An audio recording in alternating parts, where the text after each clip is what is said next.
Welcome back to my channel.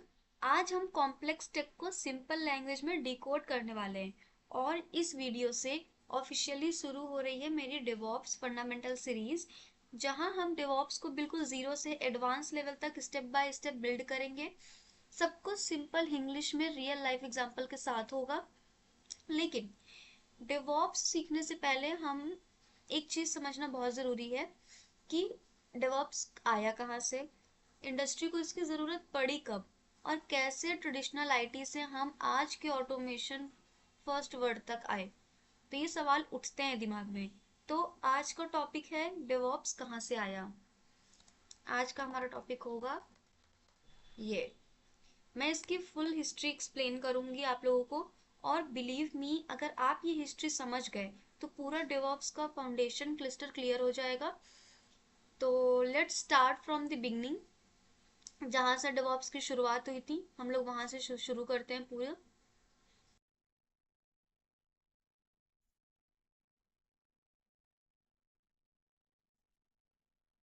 तो DevOps start हुआ था 90s में, ट्रेडिशनल एरा। ठीक है।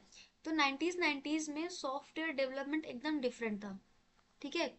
90s में जो डेवलपमेंट टीम होती थी, जो डेव टीम होती थी, वो अलग होती थी। ठीक है। और जो ओप्स ऑपरेशंस की टीम थी वो अलग होती थी। इनका काम अलग होता था, प्रायोरिटाइज अलग करते थे, टूल्स अलग थे, और कम्युनिकेशन ऑलमोस्ट जीरो होती थी इनके बीच में। कम्युनिकेशन ऑलमोस्ट इनके बीच में जीरो होती थी। इसको बोलते थे सिलो मॉडल। ठीक है। डेव बोलता था कोड रेडी है, तो ओप्स बोलता था सर्वर रेडी नहीं है, और बेचारा बिजनेस बीच में फंस जाता। तो एग्जांपल के साथ समझते हैं। उस टाइम एक छोटा सा फीचर डिप्लॉय करने में भी, ऐसा हम एक कोई एप्लीकेशन है उसको डिप्लॉय करने में, तो उस एप्लीकेशन को डिप्लॉय करने में ही वीक्स मंथ्स लग जाते थे। कोड मैनुअली टेस्ट होता था, मैनुअली स्क्रिप्ट भी डिप्लॉय होती थी। अगर कुछ गलत हो जाए रोल बैक मैनुअल करते थे, एरर भी मैनुअल सॉल्व करते थे, डिबगिंग करते थे, बस सब कुछ मैनुअल होता था। इससे प्रॉब्लम क्या क्या आई, सब मैनुअल जब होने लगा तो इससे प्रॉब्लम ये आई कि टीम कोलैबोरेशन वीक पड़ा, डॉक्यूमेंटेशन ह्यूज होने लगे, टूल्स मॉडर्न नहीं थे, एवरीथिंग स्लो, रिस्की और अनस्टेबल हो गया। ठीक है। तो फिर इसके बाद 1990s के बाद 2001 में एजाइल मैनिफेस्टो। 2001 में डेवलपर्स थक गए थे स्लो प्रोसेस से, तो 17 सॉफ्टवेयर इंजीनियर्स एक रिजॉर्ट में मिले और उन्होंने मिलकर बनाया एजाइल मैनिफेस्टो। ठीक है। तो एजाइल ने बोला, एजाइल इज अ पर्सन जिसने बोला रिक्वायरमेंट्स फ्रिक्वेंटली चेंज हो सकती हैं, स्मॉल इंक्रीमेंट्स डिलीवर करो, कस्टमर फीडबैक फास्ट लो। ये एक बिग रिवोल्यूशन था उस टाइम में। ठीक है। पर एक प्रॉब्लम अभी भी पेंडिंग थी। ऐसे डेवलपमेंट तो फास्ट हो गया था, ठीक है, पर डिप्लॉयमेंट अभी भी स्लो ही था। जैसे कि डेव टीम स्प्रिंट में फीचर्स रेडी कर देता था, ओप्स बोलता था डिप्लॉयमेंट विंडो 2 हफ्ते बाद मिलेगा, फिर से डिले। अगर डेव टीम फास्ट भी कर रहा है तो ओप्स जो ऑपरेशंस टीम है डिप्लॉयमेंट में फिर भी स्लो ही हो रही थी, हफ्तों महीने लग रहे थे उसको डिप्लॉय करने में। फिर इसके बाद आता है 2007 में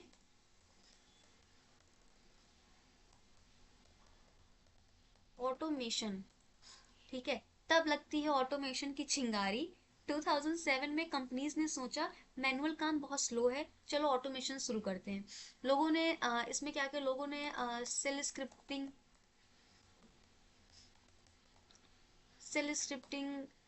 किया, लोगों ने सेल स्क्रिप्ट्स बनाए। ठीक है।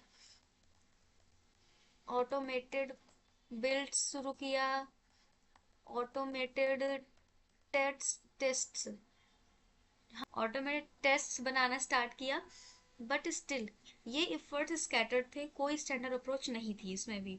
ठीक है। तो फिर से 2008 और 2009 में डेवॉप्स का जन्म होता है। ठीक है। इस साल में आते हैं न्यू वर्ड डेवॉप्स। और फाइनली 2009 में आया एक नया नाम, पैट्रिक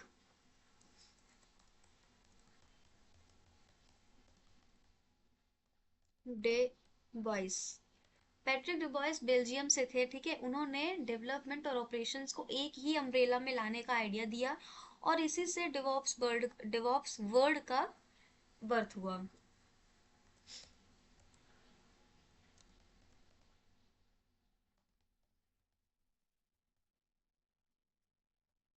2009 में ही फर्स्ट डेवॉप्स डेज ब्रुसेल्स में ऑर्गेनाइज हुआ था।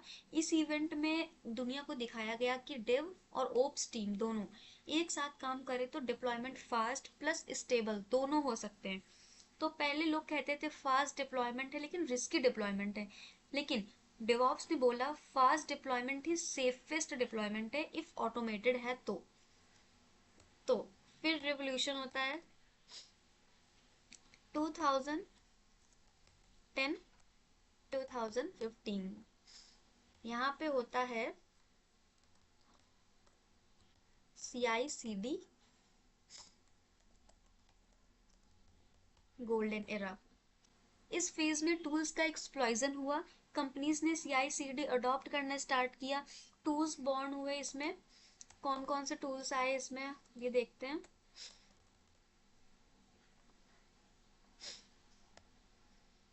इसमें कौन कौन से टूल्स आए, जेनकिस, गिट, डॉकर 2013 में, एनसीबल, पपेट जैसे टूल ये सारे टूल्स हैं। तो पहले बिल्ड बनाना 2 घंटे का काम होता था, अब जेनकी से 2 मिनट में build plus test plus deploy हो जाता है। इतना इजी हो गया है जिससे बिजनेस को इम्पैक्ट पड़ा, स्पीड 10 गुना ज्यादा हो गई, फेलियर्स रिड्यूस हो गए, डेवलपर्स और ओप्स दोनों का वर्कलोड कम हो गया। इतनी सारी प्रॉब्लम्स 2015 तक आते आते सॉल्व हो चुकी थी। अब आगे, ठीक है, 2015 और 2024 में कुबरनेटिस आया, गिटॉप्स जैसे tool and infrastructure as a code era आया, ठीक है। तो फिर आया क्लाउड का बूम और कंटेनराइजेशन। डॉकर के बाद एक क्वेश्चन था, भाई थाउजेंड्स कंटेनर को कौन मैनेज करेगा, तो आंसर था कुबरनेटिस। 2015 में गूगल ने कुबरनेटिस ओपन सोर्स किया और इंडस्ट्री में सब कुछ चेंज हो गया। फीचर्स क्या क्या है, auto scaling, self healing, load balancing, zero down time deployment. और फिर आया इंफ्रास्ट्रक्चर एज कोड, इसमें आता है टेराफॉर्म, क्लाउड फॉर्मेशन। अब सर्वर क्रिएट करने के लिए क्लिक्स नहीं, बस कोड लिखो और इंफ्रा बन गया। फिर 2020 में गिटॉप्स आया, जैसे गिटॉप्स ले लो, गिट हब एक ही है सब, तो मतलब बस उसके मतलब उसका हम बोले प्लेटफॉर्म डिफरेंट है बट वर्क एक ही है सबका। तो इसमें हम कोड रखने लगे, कोड को कंट्रोल करने लगे, सारी चीजें बहुत इजीली हो गई थी उस समय में, ठीक है। फिर आता है 2025 2000 sorry 2024 and 2025 current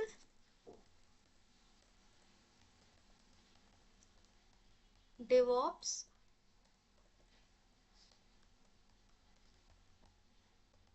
trends.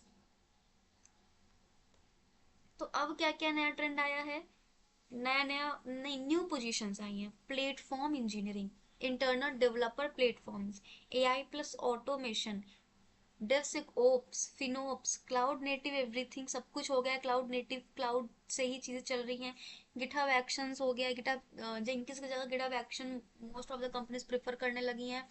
Kubernetes becoming standard, Kubernetes पे अपना सारा इंफ्रास्ट्रक्चर को शिफ्ट किया जा रहा है, EKS यूज किया जा रहा है। तो अब आपको समझ आ गया होगा कि डिवॉप्स कोई एक टूल नहीं है, ये डिकेड्स का इवोल्यूशन है, ठीक है। 1990s के स्लो मैनुअल वर्ड से लेके आज के ऑटोमेटेड क्लाउड नेटिव वर्ड तक डिवॉप्स ने सॉफ्टवेयर वर्ड को 10x फास्ट बना दिया है, ठीक है। तो अब आपको लाइक ये थी, मतलब अब आपको समझ में आ गया होगा कि डिवॉप्स कितना ज़्यादा इम्पोर्टेंट है और कहाँ से आया ये। इसने आते 2000 सॉरी 1990 से आते आते इसने कितनी सारी प्रॉब्लम्स को सॉल्व कर दिया था। ठीक है, तो ऑल राइट एवरीवन, ये थी डिवॉप्स की कंप्लीट हिस्ट्री 1990 से लेकर 2024-25 तक। और वैसे भी 2026 आने वाला है और उसमें तो डिवॉप्स और क्लाउड बहुत ज़्यादा बूम पे होने वाला है। और अगर आपने ये वीडियो एंड तक देखा है, ट्रस्ट मी, आप ऑलरेडी बाकी लोगों से एक स्टेप आगे हो, क्योंकि फाउंडेशन समझना ही हाफ बैटल जीत लेना होता है। आगे इस प्ले लिस्ट में हम डेवॉप्स को बिल्कुल जीरो से प्रैक्टिकल वे में बिल्ड करेंगे।